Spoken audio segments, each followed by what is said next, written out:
sa ating pong prayer group. And it's been a while na tayo po'y nagkasama-sama dito, bagamat sa ibang lugar, nagkikita-kita tayo, sa ibang lugar ng computer. Yan. So, salamat po sa mga patotoo.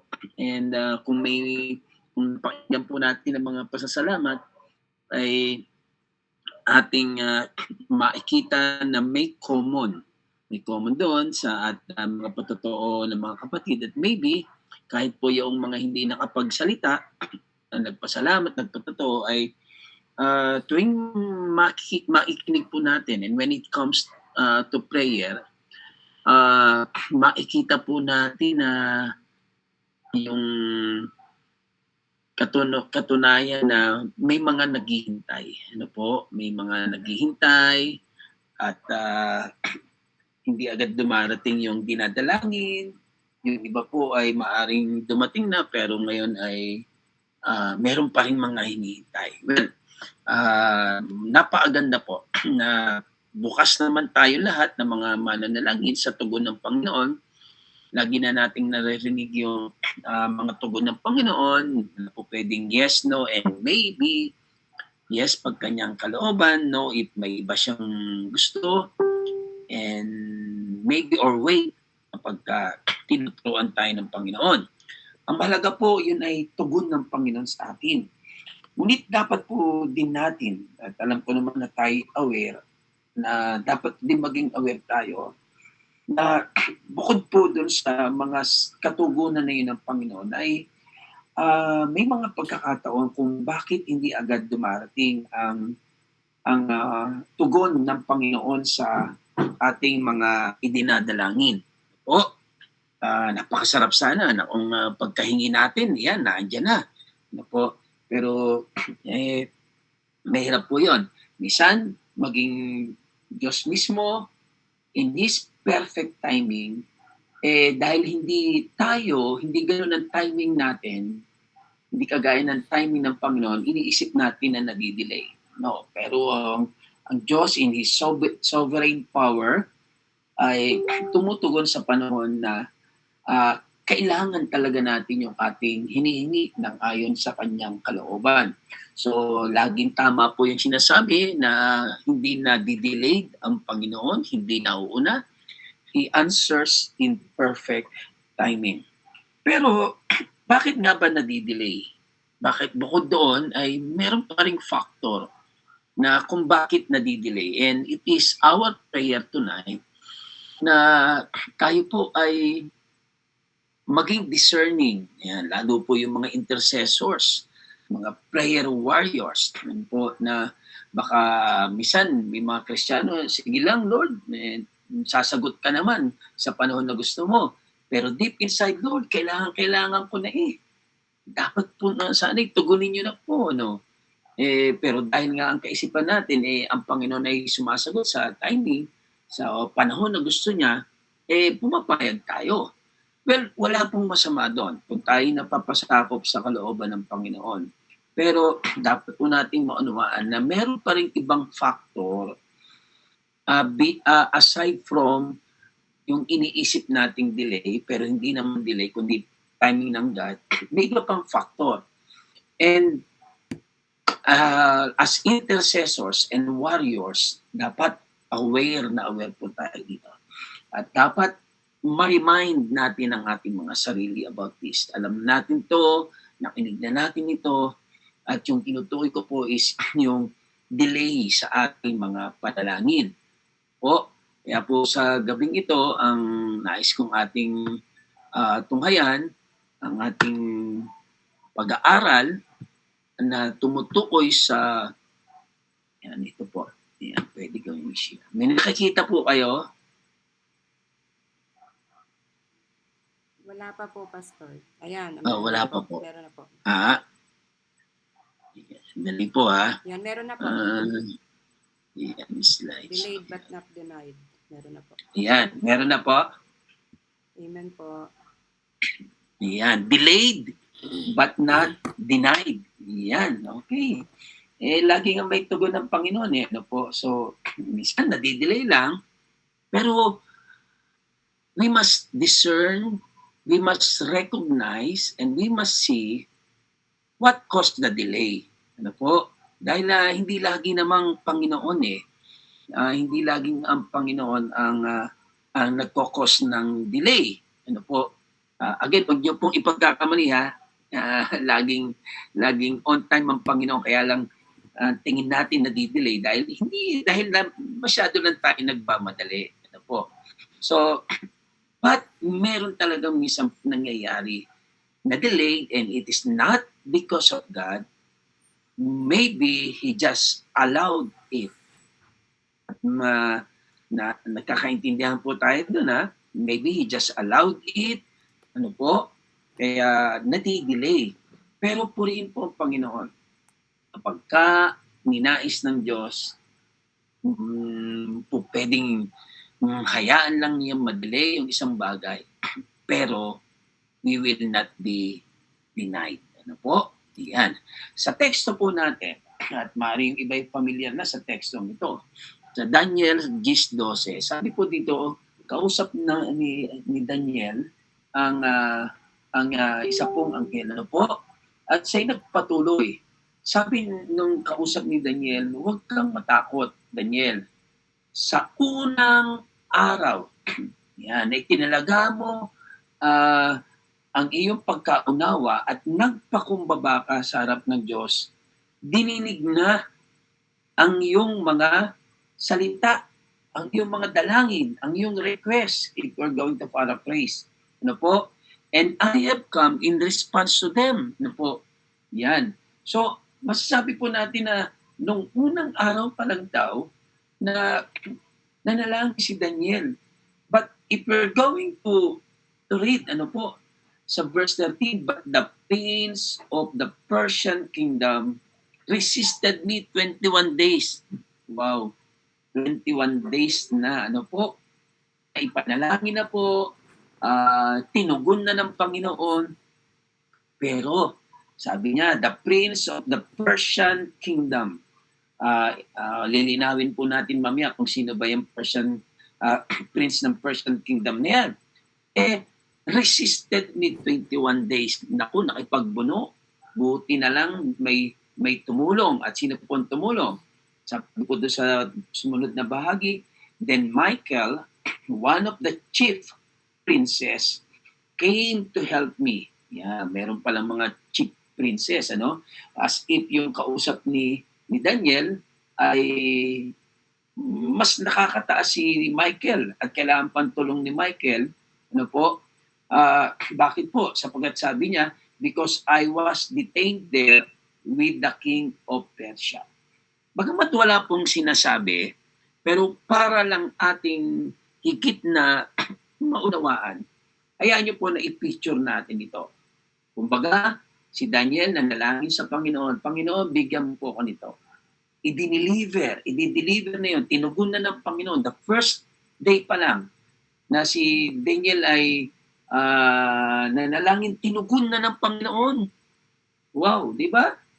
Pag kalooban ng Panginoon, tutugunin po yan ng Panginoon. So, dala-dala ng anghel, ano po, wala, sabi ko nga po, para lang makuha natin yung malinawan, ano po. Wala ito sa teksto natin, pero dala-dala na yung tugon, ano po, dala-dala na yung tugon, pero may humarang sa anghel na to na magdi-deliver noong tugon ngayon kay Daniel. Ano po? At sino daw po yun pumigil? The prince of the Persian kingdom. Ano po? At malakas ito. Pero buti na lang, sabi ng ating teksto, dumating ang isa sa mga chief princes or angels. At yun po ay si Michael upang tulungan ang anghel nito. Yan po nangyari. Ano po? So, kita po natin dito, maring kung tayo si Daniel para sabihin natin, ay, parang na-deny na ako. Ano po? Pero hindi po. Nadidelay man, hindi tayo dinideny ng Panginoon sa gusto niya. So, tingnan po natin sa maikling teksto natin, makikita po natin na totoo yung spiritual warfare. At hindi po tayo nasa playground. Nagkataon naman po ng serye namin sa church, sa ating church po dito sa San Pablo. Ang serye po natin is about 5 Sundays to. At saka sa lahat ng small groups na pag midweek, kanya-kanya po yung midweek prayer meeting, and then small group, pinag-uusapan po yung topic ng Sunday. Mas maigi na yun kaysa pag-usapan kung sino yung nag-preach. So, ang topic po namin the whole month is spiritual warfare. No? So, dapat po aware tayo. Mahirap yung matalo sa labanan, pero lalong mahirap yung natatalo ng hindi lumaban dahil hindi alam na may labanan. So we must be aware that there is a spiritual warfare. Totoo po yan. We are living, when we became born again, nabubuhay tayo sa dalawang mundo. Ang mundo ng physical at ang mundo ng spiritual. No po? And kung ito yung pinatutunayan nung pangyayari kay Daniel, that there really is a warfare. Ano po? Hindi tayo nasa playground. Kaya nga may nananalangin in behalf. Kasi merong prince of the kingdom of Persia na nag-represent ng mga demonic beings na ino-oppose yung God works, dinidelay yung God works, na hinaharangan yung gawa, yung sagot sa dalangin ni Daniel. At ito'y maaring totoo rin po sa atin. Sapagkat if there is something na gustong-gusto ng Diyos, it is to bless us. Amen po ba? It is to bless us. At kung yun ang gusto ng Diyos, ano naman yung ayaw na ayaw ni Satanas? Yung dumating yung package, yung dumating yung answer sa atin. So, hinahawakan to, pinugpersa ito, pinipigilan ito. Ano po? Ito yung mga spiritual forces seeking to influence yung mga human decisions. Ano po? Sabi, paano nahahawakan yun? Yung mga bagay na spiritual yun? Well, in spiritual world, nothing is impossible. In spiritual world, something spiritual is as good as physical sa mundo. Nakita niyo po yun? Ano ba yung, kaya nga meron tayong mga tinatawag na mga salitang na nahahawakan at hindi nahahawakan. Ano po? Meron tayong mga sinasabi sa English na mga bagay na yung nakikita at hindi nakikita. Sa spiritual world, yung pag-ibig, literal na literal yon. Yung galit, literal na literal yon. Yung answer sa prayer, literal na literal yon. And yung it can come to human, ano po? Halimbawa, may pinagpe-pray kayong kastosyo sa negosyo, may pinagpe-pray kayong kagalingan. Kung ayaw ni Satanas at ng mga demonyo na makarating to sa atin, maaring ito ay kanilang inahadlakan. No? So, mahalaga po that we put on our spiritual armor. Sabi sa Efeso 6:18, ito nasa sa linggo po, pang-apat na kami na serye dito. Ano po? At dinidiscuss namin isa-isa yung mga spiritual na gifts of spiritual, yung bahagi ng spiritual armor. Ano po? So, kaya nga sabi po ni Apostol Pablo sa mga taga-Epeso, at gayon din sinasabi sa atin, na stand fast. Ano po? And then sabi niya doon sa dulo, maybe sa verse 14, sabi niya, upang pagkatapos ng labanan, nakatayo pa tayo. Well, we're not going to discuss itong spiritual armor. Ano po? But suffice to say, suffice na malaman natin ngayon na meron talagang labanan. Na hindi bilang mga warriors, tinugon na pala ng Panginoon, bilang mga intercessors, ipinadala na ng Panginoon pala yung sagot. Sasabihin pa natin minsan, pag hindi natin dadiscern, hintay-hintay lang kasi baka hindi pa niloloob ng Diyos. Ano po? While, kung maganda sana, kung ganun nga, di okay, paano kung may pumipigil? Yan. So we must wage war. We must battle yung espiritu na kumakalaban, yung espiritu na na pumipigil doon sa sagot ng Panginoon. No po? And in this spiritual battle, dapat po maunawaan natin na sabi ni Pablo sa mga taga-Korinto, bagaman kami lumalakad sa laman, hindi kami nakikipaglaban ayon sa laman.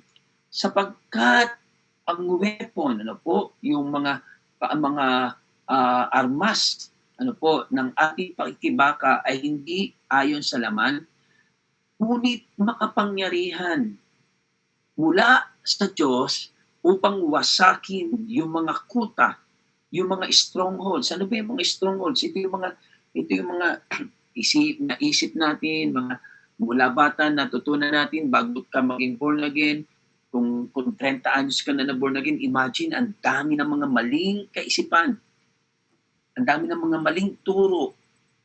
Ano po?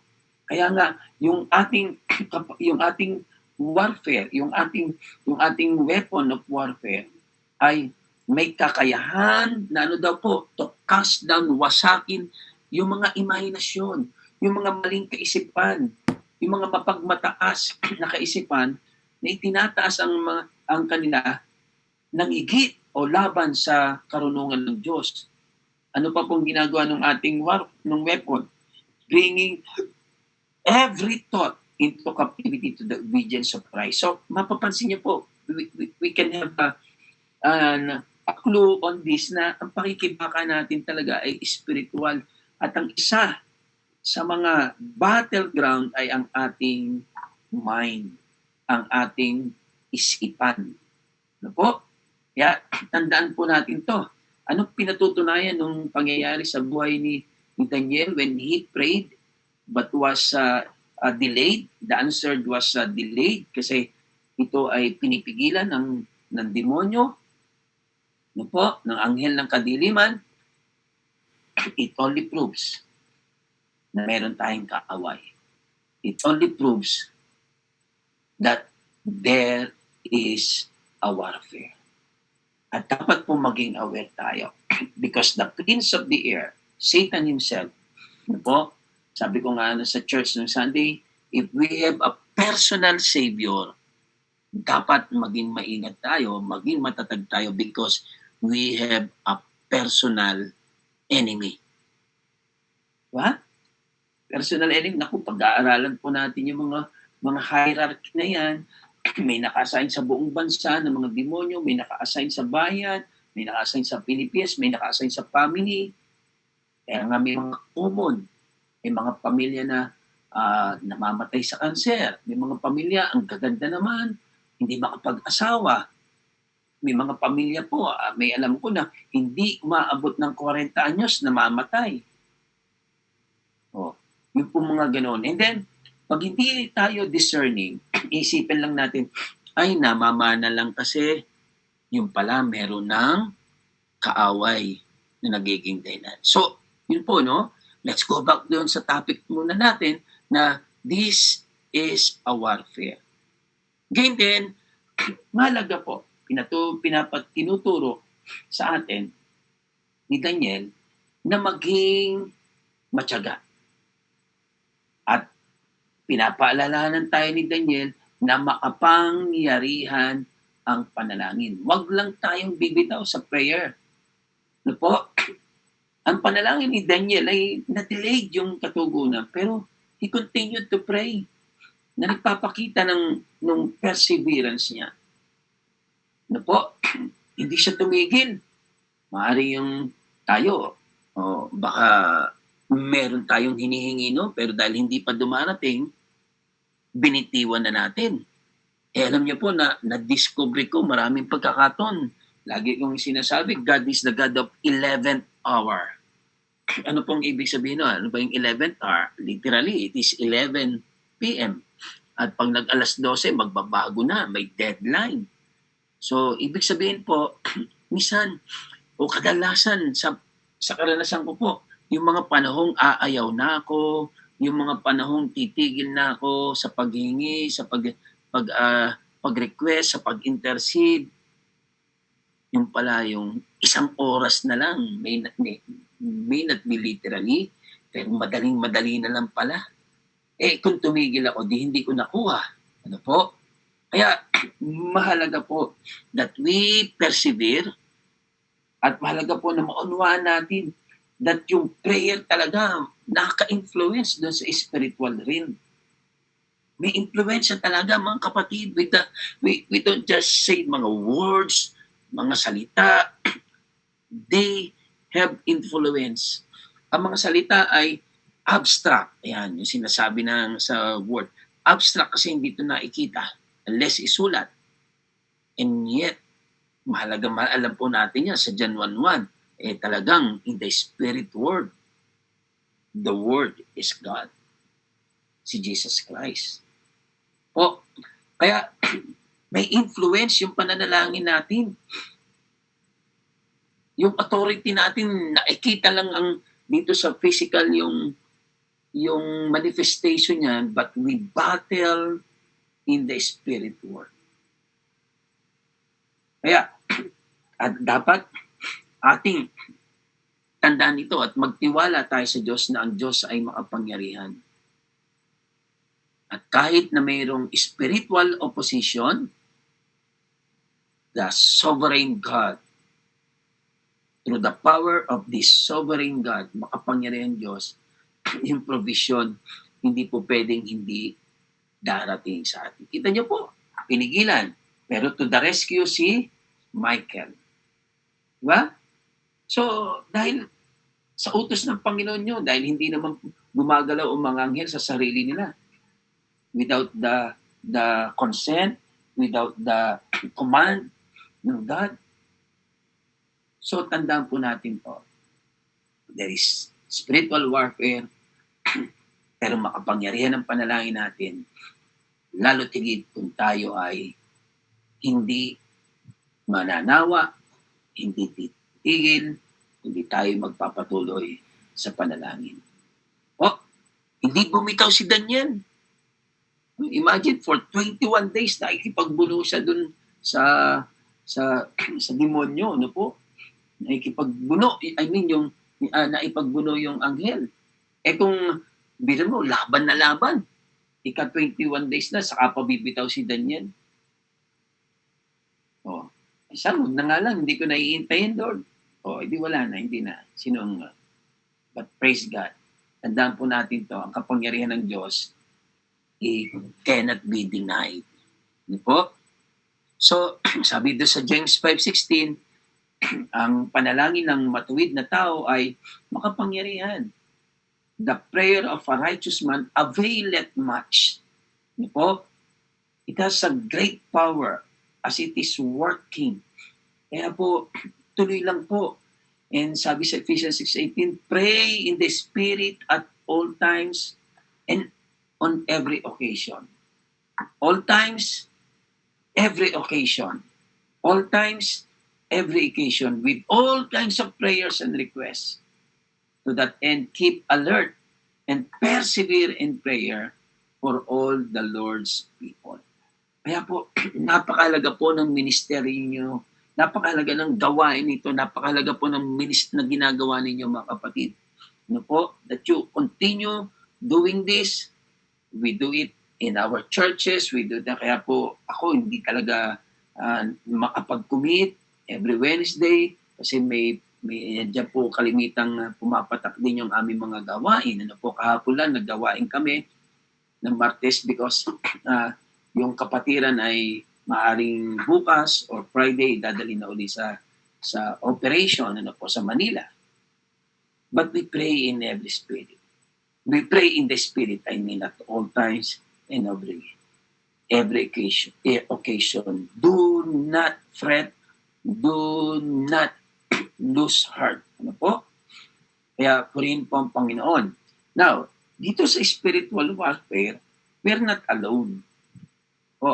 Isa sa mga bahagi ng armor ng God is yung shield. Ito po yung binahagi ng isa naming pastor ng Sunday. Pastor, at yung shield, hindi lang personal use. Yung inyo po bang hindi screen ay po, nalilipat ninyo? pag sinabi ng leader, shield, may binabanggit po sila itataas yung shield at dikit-dikit yung mga tao, panangga sa bawat isa. Bukod po sa ating mga kapatid, we also have somebody na itinalaga ng Panginoon para tulungan tayo. Si Angel o si Michael, the Archangel, intervened on Daniel's behalf. Kung hindi man laging si Daniel ang tumulong sa atin, yung mga angels, they are servants.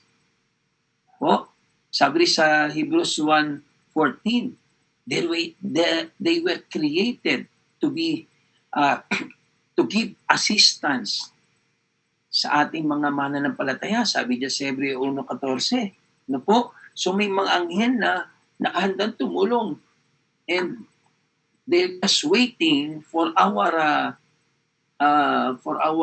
command.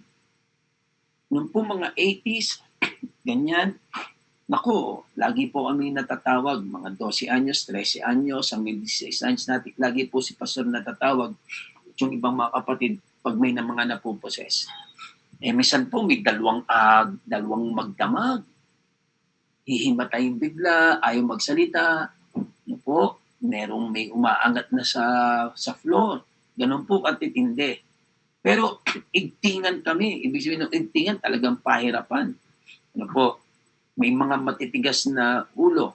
But you know, there was one time, may nakapagturo that we can, the angels were created to assist, to help the believers.